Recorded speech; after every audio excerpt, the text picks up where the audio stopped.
तो one one many one function अपन पढ़ रहे थे, तो उसी में कुछ 3-4 नोट्स मैं और लिखाता हूँ, और कुछ 3-4 नोट हम बाद में पीरियोडिक और वो पढ़ने के बाद भी हम लिखेंगे या ध्यान रखेंगे कि हम देख के भी बता सकते हैं यार फंक्शन वन वन है या मैनी वन है। ठीक है, उससे पहले एक चीज, शायद मैंने आपको एक नाम नहीं बताया, वो दोबारा सुन लें कि वन वन फंक्शन का एक दूसरा नाम होता है फंक्शन इंजेक्टिव बोलते हैं इसको। क्या बोलते हैं?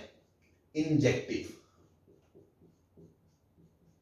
ठीक है ना, कोई फंक्शन वन वन हो तो उसका दूसरा नाम है इंजेक्टिव है, मतलब फंक्शन बताना इंजेक्टिव है या इंजेक्टिव नहीं है। ठीक है ना, इंजेक्टिव है या नहीं है तो वो मतलब वन वन है या नहीं है। ऐसे ही अगर फंक्शन ऑन टू होता है तो उसका दूसरा नाम है सरजेक्टिव, है ना, सरजेक्टिव। ठीक है जी, ऐसी नाम है, कभी मतलब पढ़ोगे तो पता होना चाहिए कि हाँ कोई पूछ ले आपसे बताओ फंक्शन इंजेक्टिव है या नहीं, तो तुमको सर ने तो पढ़ाया नहीं। अरे इंजेक्टिव मतलब वन वन, सरजेक्टिव मतलब ऑन टू। और कोई फंक्शन अगर दोनों है ना, बोथ है, वन वन ऑन टू दोनों है, इंजेक्टिव भी है सरजेक्टिव भी है, तो उसको हम बोल देते हैं बाइजेक्टिव। क्या बोल देते हैं? बाइजेक्टिव। ठीक है ना, बस ऐसी नाम ये मैं शायद बताना भूल गया था तो मैं आपको रिकॉल करवा रहा हूं कि इंजेक्टिव मतलब वन वन, सरजेक्टिव मतलब ऑन टू, और बाइजेक्टिव मतलब वन वन ऑन टू दोनों। ठीक है जी, हाँ जी, चले बता दे इसे। Yes sir. Yes sir. चलो अब अपन जो 4 मेथड तो पढ़ ही चुके थे वन वन के, उसके बाद कुछ 2-3 नोट्स मुझे और लिखाने हैं, तो ध्यान रखें। नोट वन, देखो मैंने आपको एक चीज बताई थी ना शुरू में कि इवन डिग्री का पॉलिनोमियल फंक्शन हमेशा क्या बोलते हैं, कभी भी रेंज आर नहीं देता है, क्योंकि इन्फिनिटी पे उसकी वैल्यू इन्फिनिटी होती है, माइनस इन्फिनिटी पे उसकी वैल्यू इन्फिनिटी होती है, वो रास्ते में कहीं से मुड़ के जाएगा। जस्ट लाइक एक्स स्क्वायर, मैंने बताया था ना कि हो सकता है वो ऐसा हो या हो सकता है वो ऐसा हो, लेकिन वो कहीं ना कहीं से मुड़ के जरूर जाएगा। तो even degree polynomial, even degree polynomial if defined in R, if defined in R will be always many one, will be always many one। तो भैया इवन डिग्री का तो आपके सामने ही है ना भाई, कोई भी ऐसे अगर मान लो ये 4 डिग्री का ग्राफ है, 6 डिग्री का ग्राफ है, वो हमेशा प्लस इन्फिनिटी पे इन्फिनिटी होगा, माइनस इन्फिनिटी पे इन्फिनिटी होगा, तो ऐसे घूम के जाएगा क्योंकि कंटीन्यूअस है, जंप मार नहीं सकता। ये मैंने आपको पहले ही बताया था, पॉलिनोमियल फंक्शन कंटीन्यूअस होते हैं, तो वो हमेशा बेटा क्या आएगा? Many one. फिर सर ये आपने क्यों लिखा है डिफाइंड इन आर? कल को मान लो किसी क्वेश्चन में मैं डोमेन ही रेस्ट्रिक्ट कर दूं, जैसे मान लो मैंने कहा y बराबर एक्स स्क्वायर है, तो यार ये तो आपका मैनी वन है, ठीक है ना, मैनी वन है। लेकिन अगर मान लो मैं क्वेश्चन में बोल दूं कि y बराबर एक्स स्क्वायर, लेकिन x आपका 0 से इंफिनिटी है, तो आपने डोमेन को रेस्ट्रिक्ट कर दिया, तो ग्राफ तो इतना ही बनेगा ना। इस केस में तो ये वन वन हो जाएगा ना। हाँ जी, यस सर। तो जनरल स्टेटमेंट को ट्रू बोलने के लिए मैंने लिखा अगर डोमेन तो उनका आर ही होता है पॉलिनोमियल का, अगर उसके डोमेन को काटा पीटा नहीं गया तो वो हमेशा डिफाइंड होगा, तो उसका पूरा ग्राफ जो होगा वो इवन डिग्री का हमेशा क्या होगा? मैनी वन होगा। ठीक है जी, and odd degree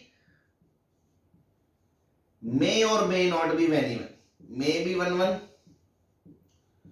may be many one, ये कुछ भी हो सकता है, इसका कोई रूल नहीं है ऑड डिग्री का, क्योंकि हम देख चुके हैं। एक एग्जांपल हमने देखा था y बराबर एक्स क्यूब, वो तो था ऐसा ग्राफ, वो तो था वन वन।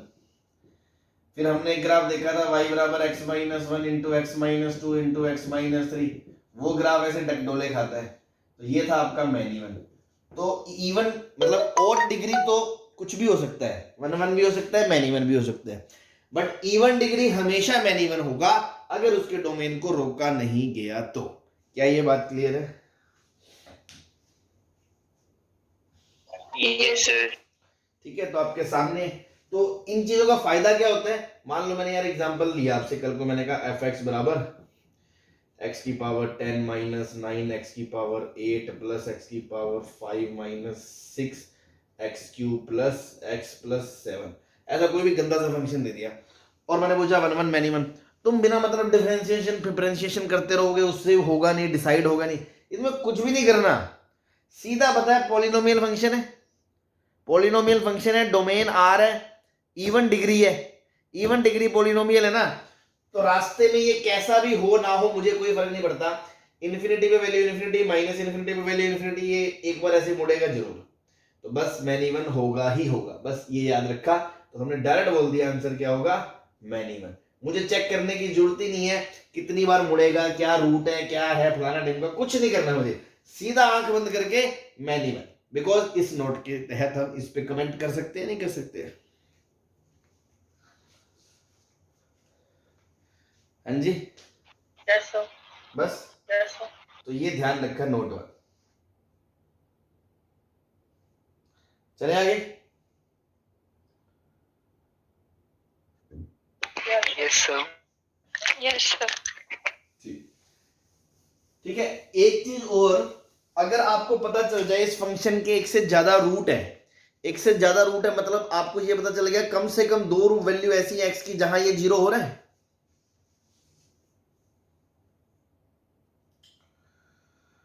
हाँ जी, अगर आपको ये पता चल गया फंक्शन को देखते ही कि इसके एक से ज्यादा रूट है, एक से ज्यादा रूट है मतलब कम से कम दो रूट है, मतलब कम से कम दो x1 x2 ऐसे हैं जिसपे वो जीरो हो रहा है, yes sir, yes sir, yes sir, तो फंक्शन मैन इवन हो गया। Yes sir, yes sir. Note to ये function having multiple roots,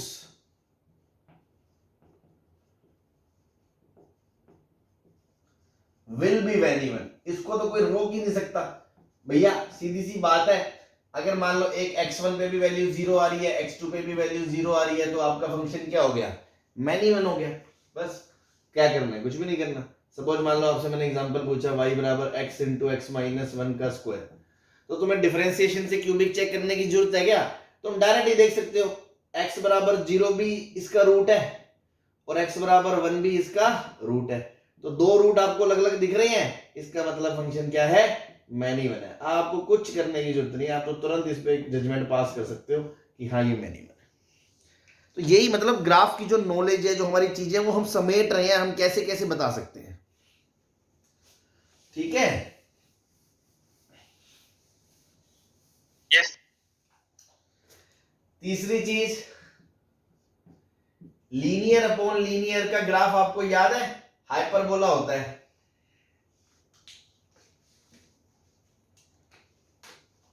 yes लेकिन तब होता है जब वो ऊपर नीचे वाला लीनियर फैक्टर कटता नहीं है, जब ax plus B upon C X plus D के अंदर if a by c is not equal to b by 2, तो उसका ग्राफ हमेशा ऐसा होता है, रेक्टेंगुलर हाइपरबोला।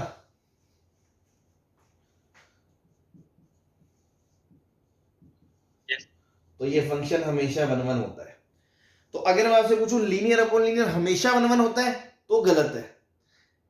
जब फैक्टर ना कटे तब वन वन होता है। क्यों भैया? ट्रू फॉल्स तो आपका छोटा से भी बिगड़ देगा। आपने कहा linear upon linear always one one, तो वो तो फॉल्स है।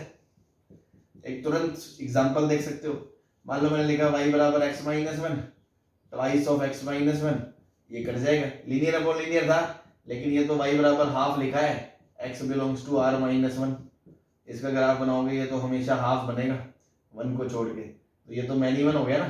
तो हमेशा लीनियर अपॉन लीनियर को वन वन बोलना सही नहीं है, बट हम अगर लीनियर अपॉन लीनियर बोल रहे हैं इसका मतलब रेक्टेंगुलर हाइपरबोला की बात कर रहे हैं। ऑब्वियसली हम इसको लीनियर अपॉन लीनियर नहीं बोल रहे, तो इस केस के अलावा लीनियर अपॉन लीनियर कभी भी हो, जब ये कंडीशन नहीं होगी तो वो हमेशा क्या होगा, वन वन होगा।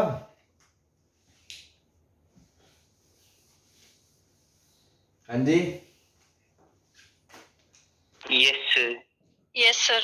सिमिलरली भाई linear upon quadratic, quadratic upon linear, quadratic upon quadratic, ये जो तीन केस थे जिसमें हमने बोला था y को x के टर्म्स में लिख के रेंज निकाल सकते हैं, ये हमेशा मैन इवन होंगे अगर कोई फैक्टर ऊपर से कैंसिल नहीं होता है। If any factor does not cancel out, भाई जैसे इसमें कोई फैक्टर कैंसिल आउट हो गया फिर तो वो उसकी शक्ल ही बदल जाएगी ना। भाई क्वाड्रेटिक अपॉन क्वाड्रेटिक है, ऊपर नीचे से कोई फैक्टर कैंसिल आउट हो गया फिर तो वो लीनियर अपॉन लीनियर बन जाएगा, तो फिर तो वो वन वन बन जाएगा। तो उस केस की बात नहीं कर रहे हैं। अगर कोई फैक्टर कैंसिल नहीं होता है, डज नॉट कैंसिल आउट, ऊपर नीचे से, और वो लीनियर अपॉन क्वाड्रेटिक है या क्वाड्रेटिक अपॉन लीनियर है या क्वाड्रेटिक अपॉन क्वाड्रेटिक है, तो वो 100% क्या होगा, मैनी वन होगा, याद रख ले। ठीक है,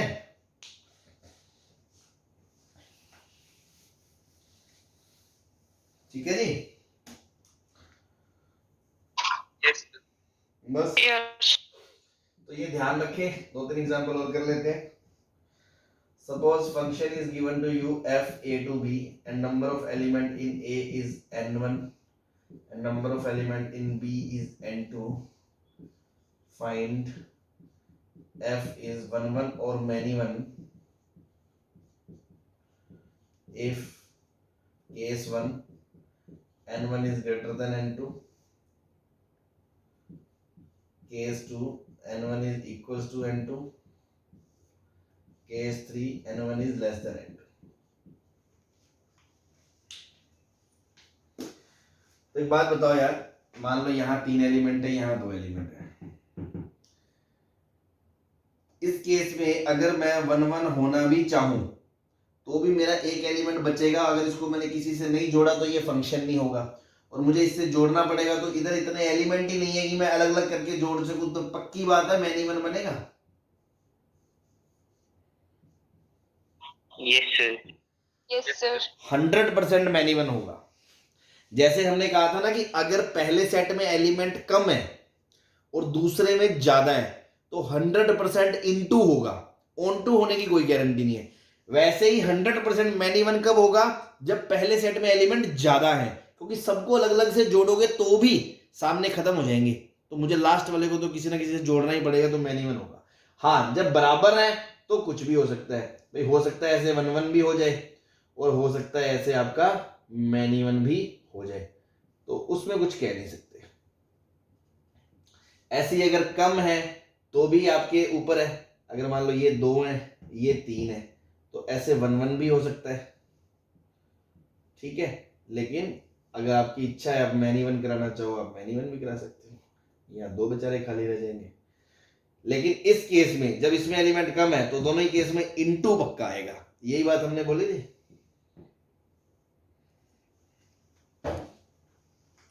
हाँ जी, बोलो भाई। Yes, sir. आएगा। बस नोट कर लिया तो मिटा दे। Yes, sir. Yes, sir.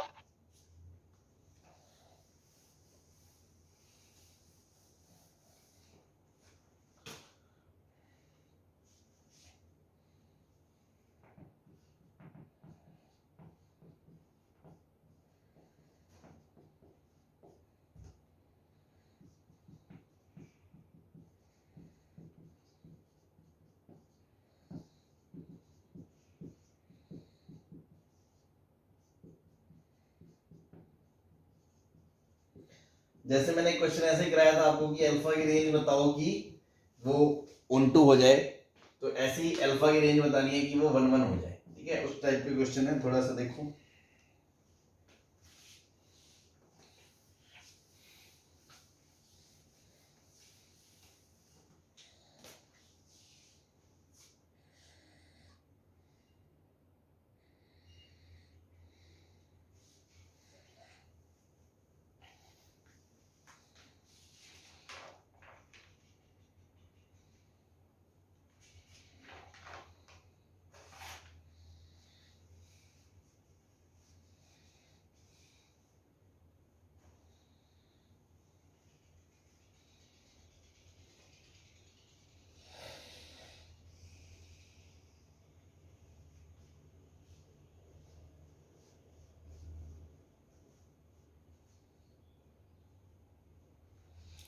Graph बना लें।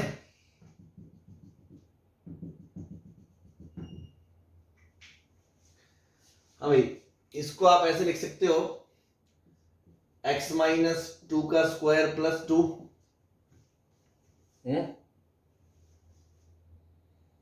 सॉरी -2, तो x का स्क्वायर होता है ऐसा,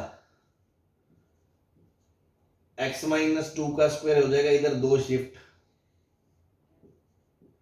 और फिर y में से 2 घटा दे तो ये नीचे आ जाएगा 2 यूनिट। हाँ जी, ऐसे ही होता है। Yes, sir. यहाँ पे वैल्यू देख लो थोड़ी सी, यहाँ पे 0 रखने पे वैल्यू आई थी 4, तो ये वाला टूट के पॉइंट 2 नीचे आ गया होगा, 2 पे आ गया होगा। मतलब बिना इसके भी बना सकते थे, सीधा ही क्वाड्रेटिक का जो स्टैंडर्ड प्रोसीजर है मैंने तो वैसे ही बता दिया। तो ये पॉइंट 0 से खिसक के 2 नीचे आ गया -2 पे, ये पॉइंट 4 से खिसक के आ गया 2 पे, ये इस लाइन ऑफ सिमेट्री जो आपकी थी वो किस पे थी, x बराबर 2 पे। इस कर्व की इक्वेशन हो गई x² - 4x + 2। सही है। नाउ आपको देखना है कि रेंज को डोमेन फिक्स कर रखा है 7 से इंफिनिटी। तो एक बात बताओ, अगर इसकी रेंज 7 से कम हो गई तो वो फंक्शन ही नहीं रहेगा ना, क्योंकि को डोमेन से तो कभी बड़ी रेंज होती नहीं है।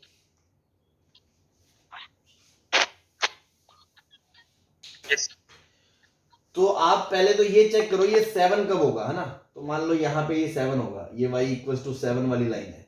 तो सॉल्व करो, तो x² - 4x + 2 will be equal to 7। हाँ भाई, तो इसको सॉल्व कर लिया हमने। x² - 5x + x - 5 = 0। यहां से बेटा एक रूट आ गया x - 5 और एक फैक्टर आ गया आपका x + 1।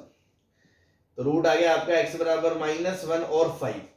ठीक है जी, -1 और 5 पे ये वैल्यू 7 लेगा, मतलब कि ये यहां पे जब 7 होगा तो इनपुट कितना होगा यहाँ पे 5, 0, और यहां पे कितना होगा जब ये लेगा इनपुट, यहां पे होगा -1। अब एक बात बताओ, 5 से छोटा नंबर अगर आपने ले लिया, केस 1 अल्फा आपने 5 से छोटा ले लिया, तो देखो आपका ग्राफ यहां से शुरू होगा, मान लो यही ले लिया आपने अल्फा, तो क्या आपकी रेंज को डोमेन के अंदर आएगी क्या? इस केस में तो रेंज को डोमेन से बड़ी हो जाएगी।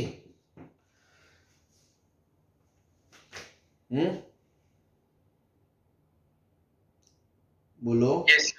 बच्चे क्या Yes. जल्दबाजी में पता क्या सोचते हैं, वो सोचते हैं अल्फा 2 से आगे कोई भी ले लो, देखो सर 1 ही आएगा, 1 ही आएगा। वो ये नहीं ध्यान दे रहे आपने कोडोमेन फिक्स कर दिया। अगर आप कोडोमेन को चेंज ना करते ना, आर रखते, तब तो 2 से इंफिनिटी आ जाता, या -∞ से -2 आ जाता, लेकिन सॉरी -∞ से 2। लेकिन इस केस में आपने रेंज कोडोमेन फिक्स कर दी, तो रेंज को कोडोमेन से बड़ा नहीं कर सकते, तो आप इसके पीछे नहीं जा सकते, क्योंकि इसके पीछे कहीं भी जाओगे तो एलिमेंट में कोई ना कोई रेंज में एलिमेंट ऐसा आएगा जो 7 से छोटा होगा, दैट इज नॉट एक्सेप्टेबल। तो बस 5 ले सकते हो या 5 के आगे कोई भी ले लो, तो भी 1 ही होगा, कोई दिक्कत नहीं है। ठीक है, तो answer is alpha should be greater than equals to 5 आ जाएगा आंसर। सही है।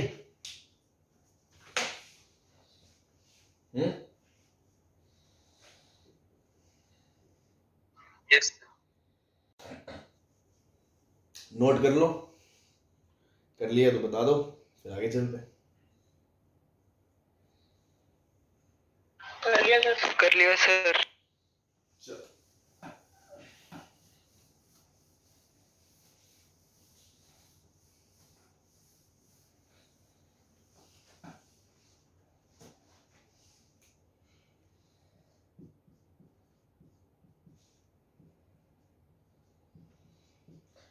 Four A -7/3x³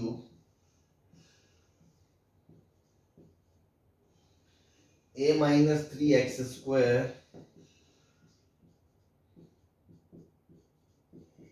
plus x plus 5 function is 1 1,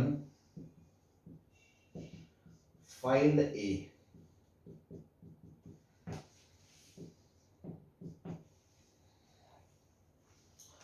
अब देखो एक बात बताओ, क्या ये क्यूबिक फंक्शन है? Cubic Yes.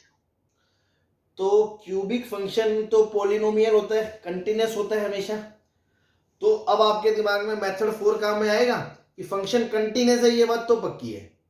और अगर कंटिन्यूअस होते हुए उसको 1 1 होना है, तो या तो उसको ऐसे हमेशा इंक्रीजिंग होना पड़ेगा, या उसको ऐसा हमेशा डिक्रीजिंग होना पड़ेगा।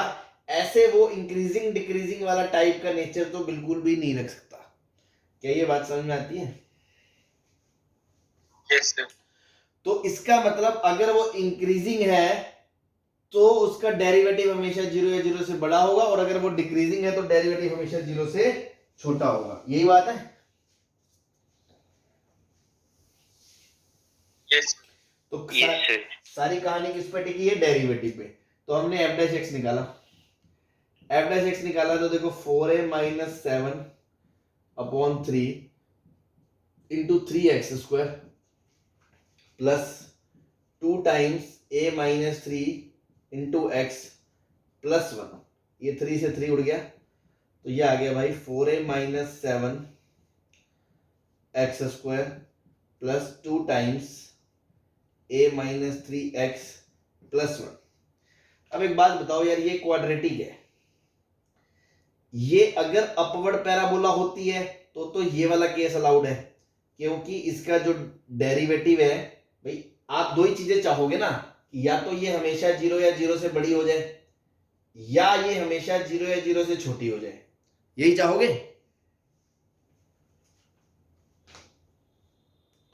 Yes sir. अगर ये जीरो या जीरो से हमेशा बड़ी होती है F dash x, F dash x हमेशा पॉजिटिव होता है, मतलब ये जो क्वाड्रेटिक है वो अपवर्ड पैराबोला होगा।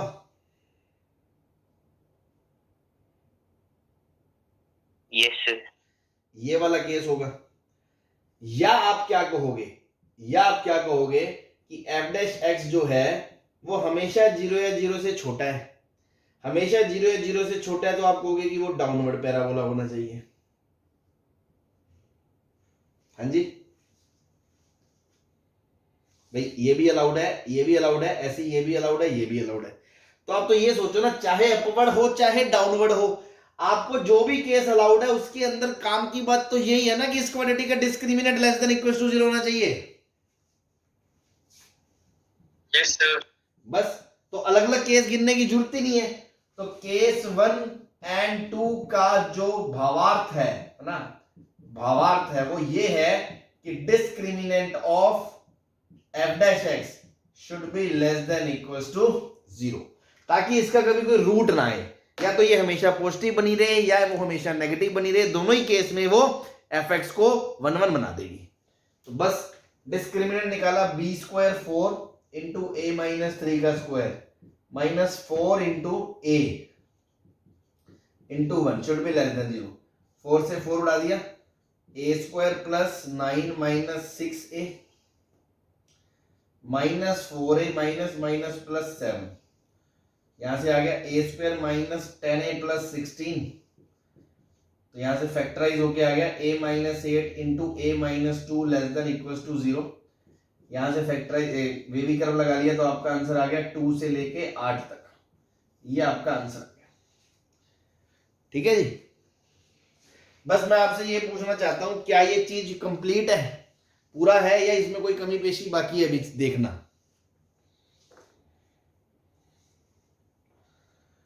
हाँ जी सर चेक करना पड़ेगा कि x क्यूब का वो 0 तो नहीं आ रहा। अबे एक्स क्यूब से क्या मतलब है, यहाँ क्वाड्रेटिक के लिए एक्स स्क्वायर का बोलो ना।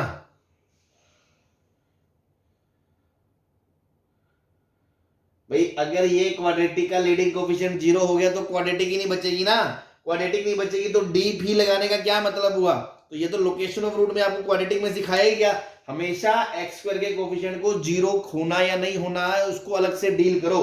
तो इसमें आपने एक चीज छोड़ दी, आपने ये नहीं चेक करा कि कोफिशिएंट ऑफ लीडिंग स्क्वायर उसका 0 हो सकता है या नहीं, तो अलग से बनाया। अब केस 3 क्या, कि अगर 4a minus 7 into x square plus twice of A minus 3x plus 1 आया, ये आपका एफ डैश एक्स आया ना, कि check coefficient of X square equals to 0। तो अगर ये 0 होता है तो 4a माइनस 7 0 होता है, तो a बराबर 7/4 होता है। अगर ऐसा होता है तो होगा क्या, ये चीज 0 हो जाएगी, a की जगह यहां रखोगे 7/4, तो 7/4 minus 3 12 minus 12/4, 7 minus 12 minus 5/4 into 2, तो माइनस 5/2 इंटू एक्स प्लस 1 आएगा एफ डैश एक्स। अब एक बात बताओ, क्या ये for all X belongs to R के लिए ग्रेटर देन 0 या लेस देन 0 है क्या? क्योंकि अगर हमेशा हर एक्स के लिए, क्योंकि इसका डोमेन तो आर है, अगर हर एक्स के लिए या तो ये हमेशा 0 से बड़ा हो या हमेशा 0 से छोटा हो, तभी तो 1 1 होगा।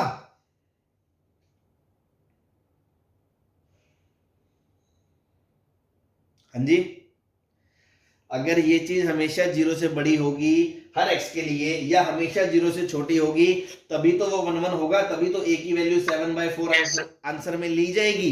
लेकिन ये तो लीनियर आ गया, Yes, sir. ये हमेशा ना तो 0 से बड़ा होगा ना ही हमेशा 0 से छोटा होगा। आपको पता है लीनियर का ग्राफ तो ऐसा होता है, एक टाइम पे तो वो 0 को क्रॉस करेगा ही। तो this is not equals to greater than 0 और less than 0 for all x belongs to r, not for all x belongs to r, इसलिए a इक्वल टू 7/4 रिजेक्ट हो गया। अगर यहां से मान लो आ जाता 5 तो वो हमेशा ट्रू था, 0 से बड़ा था, तो इसका मतलब 7/4 सेलेक्ट होता। क्या ये बात समझ में आई? Yes, sir. तो ध्यान रखें, अच्छा क्वेश्चन है, क्वाड्रेटिक की थ्योरी भी इन्वॉल्व है और 1 1 का फंक्शन भी इन्वॉल्व है, डेरिवेटिव इन्वॉल्व है ना। तो ऐसे क्वेश्चन क्वाइटली आते रहते हैं फ्रीक्वेंटली। ध्यान रखें चीजों को, हर एक चीज समझते हुए, इसके इसको क्यों देखा, फिर इसको क्यों रिजेक्ट करा, इसको क्यों सिलेक्ट करा, इन दोनों की कंडीशन ये क्यों आई, हर एक चीज आपको क्लियर होनी चाहिए। अब इसमें थोड़ा सा क्वाड्रेटिक के ग्राफ्स का रोल है, तो इसके लिए थोड़ी वो क्वाड्रेटिक वाला पार्ट आना चाहिए। ठीक है,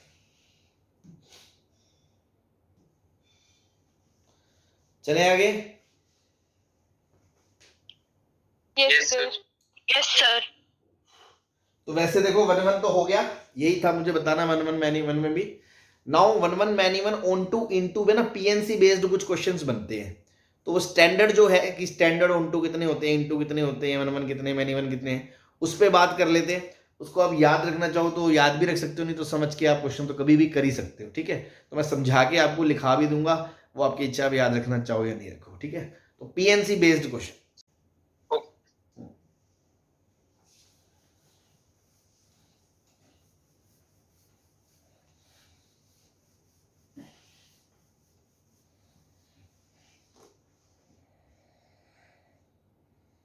हाँ जी, next is PNC based problems.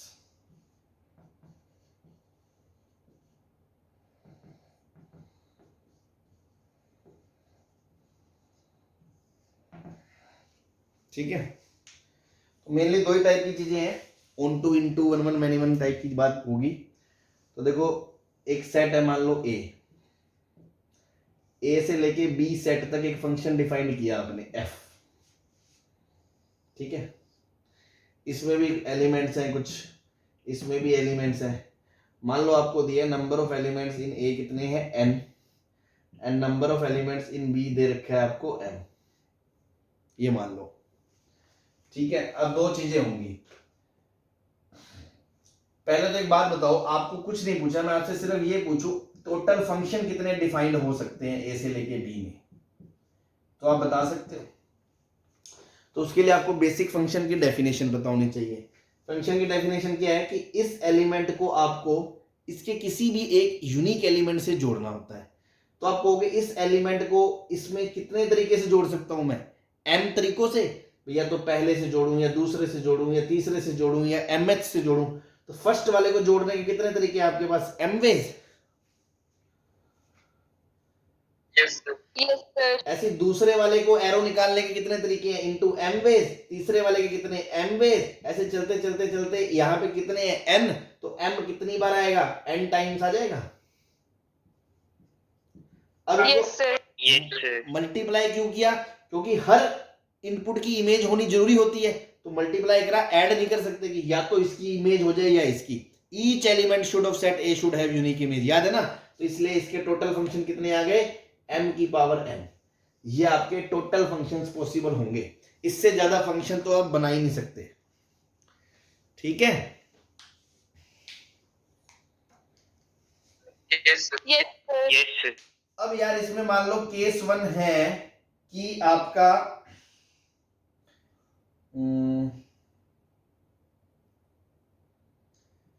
n छोटा है m से, n छोटा है m से, मतलब इसमें एलिमेंट कम है, इसमें एलिमेंट ज्यादा है। ठीक है जी, क्लियर है। सपोज इसमें 4 डॉट बना के मैं दिखा रहा हूं, मतलब मैं ये नहीं कह रहा 4 है, नंबर तो एलिमेंट तो n 5 है ना, इसमें कम है इसमें ज्यादा है। अब अगर मैं आपसे पूछूं ऑन टू या इनटू, या उससे पहले वन वन या मैनी वन की बात कर लेते हैं। अभी मैंने आपको एक एग्जांपल कराया था ना जिसमें मैंने 3 केस बताए थे, तो उसमें ऐसा कौन सा केस था जिसमें 100% ये वन वन होता है, मैनी वन होता है? n greater than m। भाई जब n m से ज्यादा होगा तो यहां ज्यादा एलिमेंट होंगे, तो सबको एक एक से मिला भी दोगे तो इधर एलिमेंट खत्म हो जाएंगे, तो उधर कोई तो बचेगा, उसको जब मिलाओगे तो वो 100% मैनी वन होगा। लेकिन जब n लेस देन m है तो वन वन मैनी वन कुछ भी हो सकता है, ऐसा कोई रूल नहीं है कि वन वन ही हो या मैनी वन ही हो। लेकिन अब आपसे वो क्वेश्चन में अगर पूछे कि सर कितने फंक्शंस ऐसे हैं जो वन वन बनेंगे, नंबर ऑफ फंक्शंस,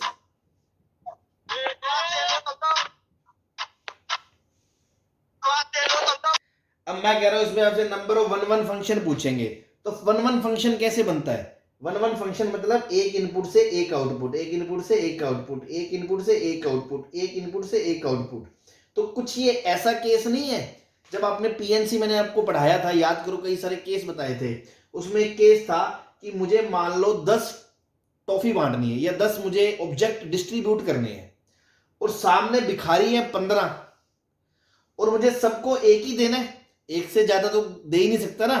क्या मैं इसको एक से ज्यादा दे सकता हूं? अगर एक से ज्यादा दे दूंगा वन वन नहीं बचेगा वो। तो वन वन बनाने के लिए आप पीएनसी के क्वेश्चन से रिलेट करो कि ये भिखारी है, ये चीजें बट रही हैं, तो हर एक बंदे को एक एक देनी है ना। किसी को एक से ज्यादा दे देंगे तो क्या वो वन वन रहेगा? नो सर, नहीं रहेगा। दूसरी चीज, क्या हर बंदे को कुछ ना कुछ मिल सकता है?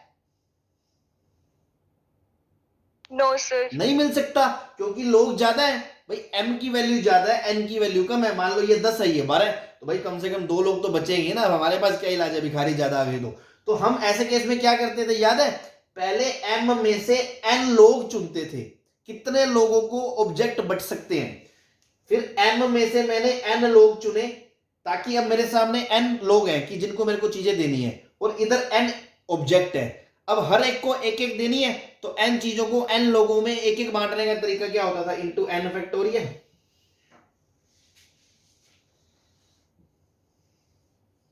Yes sir. तो ये आ गया number of one one function कितने होंगे।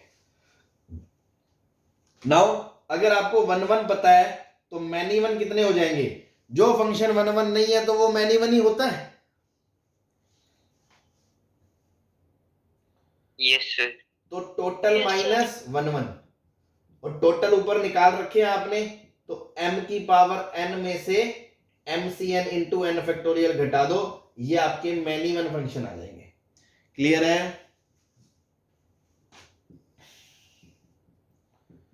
हाँ जी। Yes sir. अब आपसे पूछूं मैं number of onto. Yes sir. Onto मतलब इधर कोई भी बचना नहीं चाहिए, तो यार अगर एक एक करके भी सबको दे दोगे तो भी बेचारे बचेंगे ना, वो है ही ज्यादा। तो ऑन टू फंक्शन तो 0 होंगे, इसमें हो ही नहीं सकते।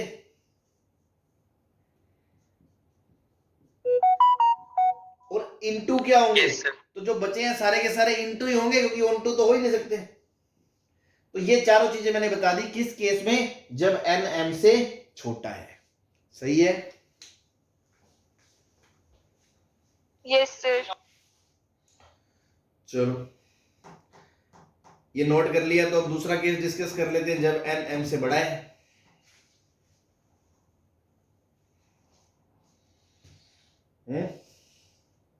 यस सर, कर लिया।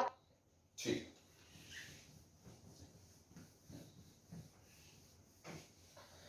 सुनाओ दूसरा केस, जब क्या है आपका n m से बड़ा है। n m से बड़ा है तो कुछ ऐसा पिक्चर आपके दिमाग में बनेगा, अच्छा इतनी चीजें मैं बांट रहा हूं और बेचारे भिखारी तो कम ही आए हैं, कोई बात नहीं। अब एक बात बताओ, अगर मैं वन वन फंक्शन बनाना चाहूं तो मैं चाह के भी बना सकता हूं क्या? भाई सबको एक एक दे दूंगा तो भी मेरे पास चीजें बचेंगी, और वो बांटनी जरूर है, क्योंकि अदरवाइज ये फंक्शन नहीं बचेगा अगर इधर से एरो नहीं निकला तो क्या मैं ये बोल सकता हूं वन वन फंक्शन 0 हो जाएंगे? Yes sir. Yes sir. अगर वन वन 0 हो जाएंगे तो सारे के सारे मैनी वन ही हो जाएंगे m की power n। Yes, sir. Yes, sir. बस अब इसमें सही जो खेल है ना, वो सबसे बस टफ खेल बच्चों को ये लगता है ऑन टू समझना इस केस में, ठीक है ना। अब इसको ध्यान से समझें। दो तरीके हैं। एक तरीका तो है फॉर्मूला रटा रटाया, जो उस टाइम पे भी शायद आपने कोई ज्यादा ढंग से नहीं समझा था, बट मैंने आपको बताया था कि पहले मुंह फाड़ के बांट दो सारी चीजें। तो अगर मैं पहली चीज बांटूंगा तो मेरे पास कितने ऑप्शन m, दूसरी बांटूंगा कितने ऑप्शन m, तीसरी बांटूंगा कितने ऑप्शन m। तो हर चीज को बांट रहे के m ऑप्शन, तो m m m कितनी बार, n बार, तो m की पावर n आ गया। लेकिन इसके अंदर बेटा वो केस भी काउंट हो गए जब किसी एक बंदे को कुछ नहीं मिला, या किसी दो को कुछ नहीं मिला, या किसी तीन को कुछ नहीं मिला, सारा का सारा किसी एक आदमी को ही मिल गया। वो सारे केस काउंट हो गए इसमें। Yes, sir. तो हमने कहा मान लो किसी एक को कुछ नहीं मिला MC1, और बाकियों को मुंह फाड़ के बांट दिया, तो m-1 की पावर n। तो ये हमने इसमें से घटा दिया। लेकिन अब बहुत सारे ऐसे केस होंगे जो इसमें भी काउंट हो गए, जो इसमें भी काउंट हो गए, इसमें दो बार काउंट हो गए, तो ये घट गए, तो उसको बैलेंस करने के लिए हमें प्लस करना पड़ेगा। आपको वो याद हो तो प्रिंसिपल ऑफ इंक्लूजन एक्सक्लूजन में बताया था मैंने। तो फिर हमने कहा प्लस MC2 m-2 की पावर n, फिर माइनस MC3 m-3 की पावर n। इस तरह से आप इस फॉर्मूले को लगाते रहें तो आपका आंसर आ जाएगा। ये तो है एक तरीका ऑन टू फंक्शंस निकालने का। दूसरा तरीका क्या है, मेथड 2 इसका। आप इस क्वेश्चन को पीएनसी से समझ सकते हैं बहुत अच्छे से। आप ये माने कि मेरे पास m भिखारी हैं और ये चीजें हैं, मान लो 10 चीजें हैं, 4 भिखारी हैं, ठीक है जी। 10 चीजें हैं, 4 भिखारी हैं। आपको 10 चीजें 4 भिखारियों में इस तरह बांटनी है कि सबको कम से कम एक ऑब्जेक्ट मिले। Yes, sir. तो क्या आप ऐसे कर सकते हो, पहले सबको एक एक दे दिया, फिर 6 बची, फिर 6 को मुंह फाड़ के 4 में बांट दिया? Yes, sir. नहीं Yes, Yes, sir. sir. नहीं, यस सर नहीं, नहीं भाई भूल गए तुम। वो आइडेंटिकल ऑब्जेक्ट में कर सकते हैं। यहां सारे फंक्शन के इनपुट आइडेंटिकल थोड़ी है। ये मैटर करेगा ना कि 1 पे इनपुट क्या आया, 2 आया या 3 आया, या 2 पे क्या आया। तो एक तरह से ये डिस्टिंक्ट ऑब्जेक्ट है। तो जब डिस्टिंक्ट ऑब्जेक्ट होते थे तब थोड़ी ऐसा करते थे मुंह फाड़ के बांट दिया। तब हम क्या करते थे, ग्रुपिंग करते थे। कम से कम एक एक केस देना, तो हम केस बनाते थे। मान लो 4 लोग हैं और 8 चीजें हैं, तो हम सोचते थे पहले एक एक एक एक सबको दे दिया, फिर हम बोलते थे बचे 4, वो 4 अगर इसको दे दूं तो एक केस तो आया 5-1-1। फिर इससे एक कम करा 4-2-1-1, फिर इससे एक कम करा 4-3-2-3-1-1, फिर 3-2-2-1। इस तरह से फिर केस बनाते थे अलग अलग। याद है आपको कि या तो मैं इतनी चीजें बांटू, या इतनी बांटू, या ऐसे बांटू, या ऐसे बांटू, या ऐसे बांटू। फिर हर केस में आप उसकी ग्रुपिंग करके पैकेट बनाते थे, जैसे total 8 factorial upon 5 factorial into 1 factorial का क्यूब, फिर यहाँ 8 factorial upon 4 factorial 2 factorial 1 factorial का स्क्वायर, 8 फैक्टोरियल अपॉन 3 फैक्टोरियल का स्क्वायर इंटू 1 फैक्टोरियल का स्क्वायर। ऐसे सारे की ग्रुपिंग करते थे, फिर इंटू उसका डिस्ट्रीब्यूशन करोगे 4 लोगों में। याद है? Yes, sir. तो आप Yes, sir. इस चीज को फॉलो कर सकते हो। तो आप इसको लिख सकते हो। मेथड 2 क्या है कि treat this problem as distribution of इधर वाले लोग n distinct objects, n different objects among m person such that each gets at least one, each gets at least one object। तो इस तरह से हम उस प्रॉब्लम को डील कर सकते हैं। ठीक है जी। ऑन टू आ जाएंगे तो इनटू क्या हो जाएगा आपका, टोटल माइनस जो ऑन टू का आंसर है। सही है? हाँ जी, ठीक है भाई। Yes, sir. देखो ये प्योर Yes, sir. पीएनसी है ये। अगर पीएनसी का ये टॉपिक हमें कभी पढ़ा ही नहीं, हमें पता ही नहीं क्या होता है, तो आप मान लो ये फिर अभी आप नहीं कर सकते। उसके लिए आपको पीएनसी पढ़ना ही पड़ेगा। ये तो पीएनसी ही चल रही है फंक्शन का, इसमें कोई ऐसा खासा रोल नहीं है। एग्जाम्पल मैं करा देता हूं, इस पे समझ में आ जाएगा आपको। जैसे मान लो यार, मैंने कहा 5 ऑब्जेक्ट है A B C D E और इधर 4 लोग हैं ना, सपोज A से B मैंने फंक्शन डिफाइन करा। मैं आपसे पूछता हूं सर ऑन टू फंक्शंस कितने होंगे? तो पहले तो आप ये देखोगे ऑन टू हो भी सकते हैं, तो आप सोचोगे कि सर अगर मैं इसको सबको जोड़ दूं तो ऑन टू तो हो ही सकता है ना भाई, ऑन टू भी हो सकता है, इन टू भी हो सकता है। ऐसा तो है नहीं कि इधर एलिमेंट ज्यादा है उससे कि ऑन टू हो ही नहीं सकता, ऑन टू हो सकता है। तो करने का तरीका क्या बताया सर ने? मेथड 1, ये फॉर्मूला रटा रटाया जो ऊपर लिखा था, क्या लिखा था? ये m था, m की power n minus mc1, m minus 1 की power n minus mc2 plus m minus 2 की पावर n, इस तरह से चलेगा। तो अगर ये फॉर्मूला लगाता हूं तो आंसर क्या आएगा? m की वैल्यू 4 है भाई। इसको टोटल फंक्शन कितने होंगे? इसको जोड़ने के 4 ऑप्शन, इसको 4 ऑप्शन, इसके 4 ऑप्शन, इसके 4 ऑप्शन, इसके 4 ऑप्शन, तो 4 की पावर 5 टोटल फंक्शन होंगे। मान लो किसी एक को कुछ नहीं मिला, तो बची हुई पांचों चीजें तीनों में बढ़ जाएंगी, तो इंटू 3 की पावर 5, फिर प्लस करके 2 को कुछ नहीं मिला, इंटू 2 की पावर 5, फिर माइनस करके 3 को कुछ नहीं मिला, इंटू सारा कुछ एक को ही मिल गया, प्लस 4c4, आगे 0 आ जाएगा। बस यहां रुक जाओ सारा, ठीक है, बस यहां तक ही चलेगा, क्योंकि इसके बाद ये 3 2 1 के बाद 0 आ जाएगा। ये आपका आंसर आ जाएगा मुंह फाड़ के, बिना मतलब कोई टेंशन ही मतलब। 4 4 16, 4 4 16, 16 16 256 इंटू 4, तो 1024 हो गया, माइनस 4 इंटू, अब कर लेना यार इसको, क्या मैं इसको सॉल्व करना क्या है, जो भी आंसर आएगा यहां से आपका आंसर आ जाएगा, ठीक है जी। और इसी को करने का दूसरा तरीका हमने क्या बताया अभी, कि सर आप ऐसे कर सकते हो, आप इसको ऐसे ट्रीट करो पीएनजी की तरह। ये म्यूट करो यार, ये कौन है?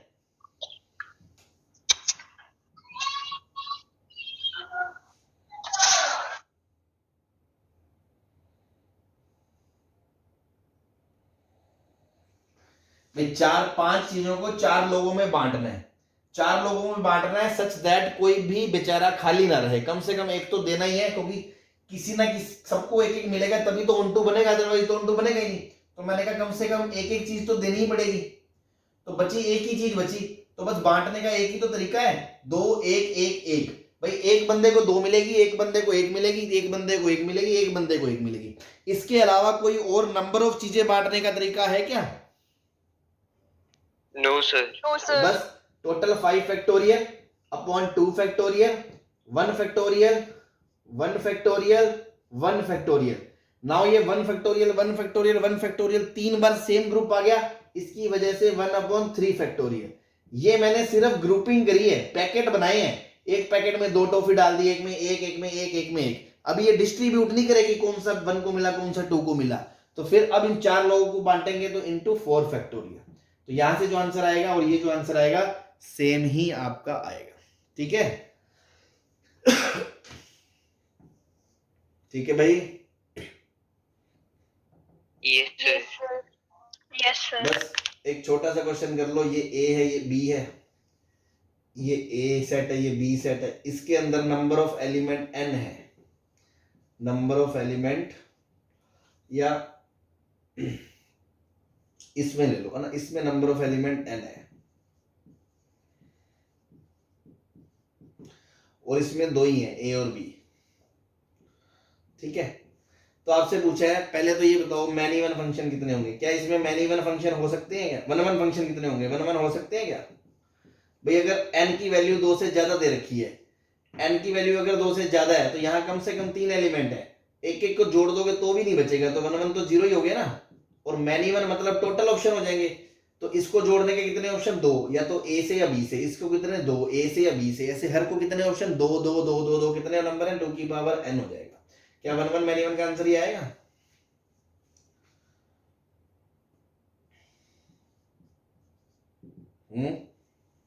Yes sir.